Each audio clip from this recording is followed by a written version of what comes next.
आज कोर्ट में स्थिति यह है कि जिन लोगों के साथ एक्चुअल में घटना हुआ है उन्हें ही पता नहीं है कि एविडेंस क्या होता है। स्थिति ऐसी है कि अपने पूरे भारत की बात करूं मैं तो तकरीबन 60% लोग ऐसे हैं जिन्हें एविडेंस के नाम पे सिर्फ और सिर्फ एविडेंस जानते हैं, सबूत। इसके अलावा वो दूसरा कुछ नहीं जानते कि एविडेंस कितने प्रकार का होता है। लोग कहते हैं कि जब जरूरत पड़ेंगे ऐसी चीजों का तो वकील साहब से पूछ लेंगे। वकील साहब आपको हर समय पे बताने नहीं आएंगे कि एविडेंस का मतलब एक ये भी होता है, एविडेंस का मतलब एक ऐसा भी है। एविडेंस के कितने सारे टाइप हैं जिनमें लोग आज सिर्फ इतना जानते हैं कि एविडेंस एक सबूत होता है जिसके आधार पे केस लड़ा जाता है। और एविडेंस वो चीज है एक केस का जिसके आधार पे ही पूरा का पूरा केस टिका होता है।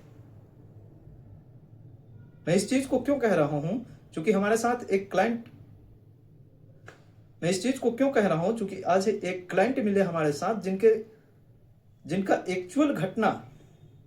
एक्चुअल में उनके साथ घटना हुआ है, उनके साथ गलत हुआ है। और जब उनको एविडेंस रिकॉर्ड करना चाहिए था उन्होंने किया ही नहीं।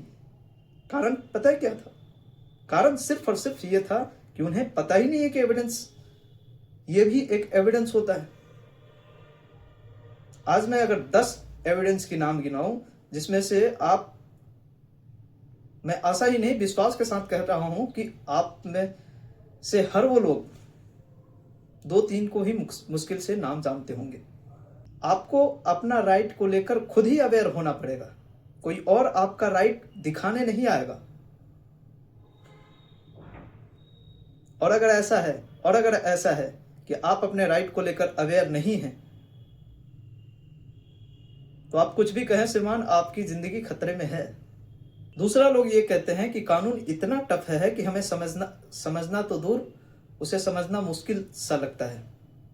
लेकिन कोई नहीं, डोंट वेरी, अब आपको घबराने की बात नहीं है। आप कानून का कोई भी वो मुद्दा जो आपको टफ लगता हो, आप बेझिझक कमेंट करिए हमारे चैनल पे, मैं उसका रिप्लाई दूंगा।